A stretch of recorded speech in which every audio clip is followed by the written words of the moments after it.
Shohei hits his smallest home run of the season. Ohtani also takes the mound yesterday, and it seems there's basically no timeline on Glasnow. And Yamamoto, so close we can take it, taste it, and the Dodgers lose in extras. I'm Brad J. This is Dodger Digest. We got a lot to cover. Let's get down to business with all the action that took place yesterday, including Ohtani's smallest home run of the season. We can celebrate this. The guy does everything in such a large way, but he hits his smallest home run of the season. All right, let's get into it. Well, you know what Dave Roberts had to say?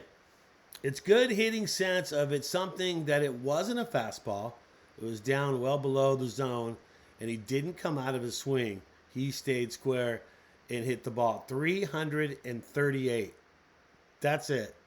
His smallest home run, but his biggest one so far this season, because that is number 41 in the quest for the 5-0. So congratulations to Ohtani. But okay, so let's talk about what the captain said.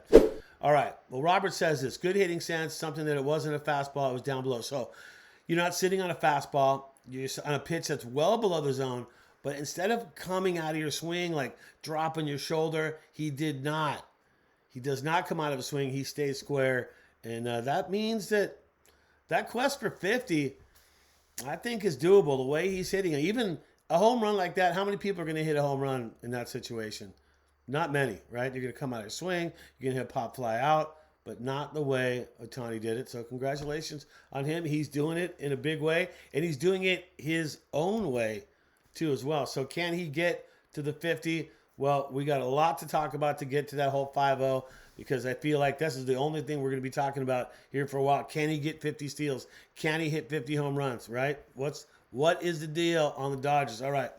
Well, talked about him taking the mound yesterday. See how I kind of slid that one by you. He's been playing catch throughout the season, but yet thrown off the mound. He went 10-5 last year. 314 ERA, 23 starts for the Angels last year, and the elbow injury took him out. So I saw the video online, saw him pitching. I don't know why he's wearing a Freeman warm-up shirt on that one, but he is, and he is pitching from the mound. Okay, so it makes you think about, all right, are the Dodgers going to try some sort of shenanigans with him and possibly put him in a situation where we need him to pitch? Do you think that's even something they'll do? I mean, they deny it all the way, but are they truthful on the whole thing? All right. The two-way player threw off the mound on Saturday for the first time since having the elbow surgery. So just think about this. This is the first time he's done it, all right? And I saw the vid. He looks good. I did it, before they played the Rays, and he was just checking things out, right? Well, he threw 10 pitches. And Dodgers officials, here's what they say, have repeatedly said that Ohtani will not be available to pitch at any point this year, including the postseason. Still, the brief bullpen sessions represented continued progress on him returning to pitching. Okay. Do you really believe that in a situation, I mean, I feel like, okay, I could be way off my rocker. You tell me what you think in the comments below. Am I off my rocker on this one, or is this something that the Dodgers could actually try to pull off? All right?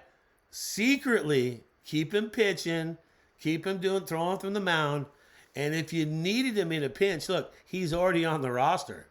So it's not like you got to add him. The dude's already there. Could they use him? I'm just saying postseason. Like in a situation where your bullpen's taxed, people are giving up runs, could that be a time that you use him? Let me hear in the comments below. Do you think that Dodgers will try and pull a fast one and kind of just get Ohtani to where maybe there's a shot that we need him? So I don't know, man. Sometimes I don't trust the powers that be, and I feel like sometimes they tell us one thing and then they do the other, and I'll get into that. All right, let's talk about his pace, though. What is the pace on what he is all about right now? What's Ohtani's current pace? All right. Well. He's precisely they're saying the 50-50 pace is definitely a possibility. It says 40 home runs, but this is after before he hit the one last night, which gives him 41. Does he have the opportunity? If he can sustain his power speed production for the final month, he'll hit and surpass the 50-50 mark. That's what they're saying. Okay? 2 days, 2 home runs. Kind of wanted to see him get a stolen base yesterday just to kind of go 41-41. You know, I mean, is that something we need to talk about? Because that's what he's being compared to. Can he do it? I mean, even if he goes 45-45, they still say no one's ever done that. But I mean, if you compare him to Ronald, what he did last year, let's take a look at the numbers on that one. Okay. In terms of combined homers and steals away from the milestone, Ronald, he put up 41 homers. Okay. So look, now he's tied that. But he did a 73 steal campaign. That pretty much cinched the deal and won him the 2023 National League MVP award. I mean, think about that. 73 steals. That's not doable. That is definitely not doable. You need to steal 33 bags. You need to steal a base pretty much every game to get to that number right there. But 45 and 45 has never been done. 50 and 50 has never been done. But it's kind of weird because you're dealing with two different stats here. Like, I mean, you look at Ronald, 73 steals, man. That's a lot of steals. He's not touching that one at all. But could he go 50-50? He's going to need to steal some more bags. I think that, you know, maybe out of the next 8 games, you can have 5 bags there, maybe 3 home runs.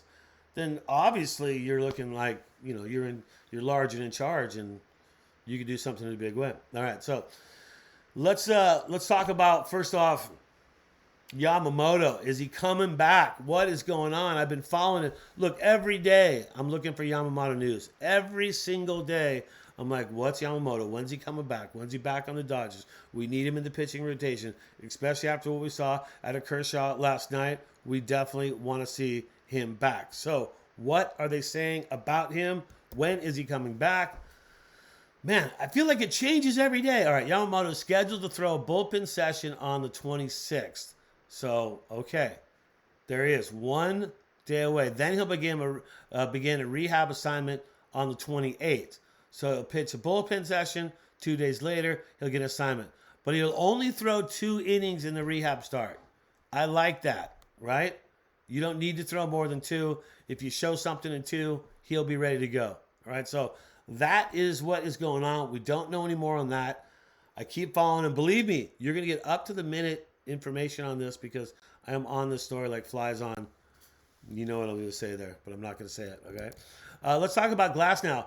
No hurry. Just relax. Nothing to see here.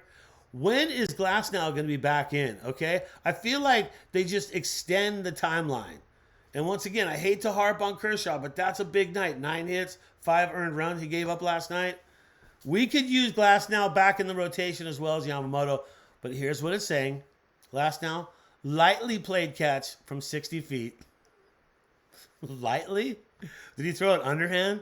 Okay, and he came out feeling pretty good. Okay, all right. His rehab process will be slow. Now, Roberts was never saying it will be slow in the beginning. Every single little story, he adds more time onto it. That's what's going on here. So Robert said, and the team is hopeful he'll be able to return before the end of the regular season. That wasn't it. It was like missing 2 or 3 starts was what they're saying. Now it's to the end of the season? That's like missing 6 starts. So the next step is for him to stretch out to 90 feet and eventually to 120 feet. Glasnow, Roberts, it sounds like you just kind of extended this. It's almost like when you're at the airport, right? And it shows that your plane's 15 minutes late and you don't see the plane and it's like 10 minutes away from that time. And then they released the information. Oh, I'm sorry. It's another 15 minutes late. And they keep adding time onto it until it doesn't go at all. I feel like we're kind of getting a little bit of that bait and switch action going on with Roberts on that. But I could be wrong. If you agree or disagree, leave it in the comments below. I'd love to hear from you on that. Also, subscribe. I keep seeing the percentages go up. Returning subscriptions, love it. Keep subscribing. Keep doing it. We'll give you up-to-the-minute news on the Dodgers. Last thing I want to talk about, the loss yesterday. Dodgers lose in extras 9-8. Kopech, well, he gave up a run. He gave it 2 hits. I mean, he's showing that he's human. Kelly, Joe Kelly, come on. Say it isn't so, Joe. 2 hits. He gave up a run. Phillips, he gave up a run. And Kershaw, 9 hits, 5 earned runs. When Kershaw's doing that and you spot a team that big like that, I don't see how you can come back from that one right there. So, unfortunately, that's the way it played out. But that's okay because it's all about getting the series. 3 games against Tampa. We got the first one. They got the second one. It's the rubber match. Got to take care of business on that one and take the win. Well, I'm Brad J, and that is another edition of Dodgers Digest. Remember, bleed blue.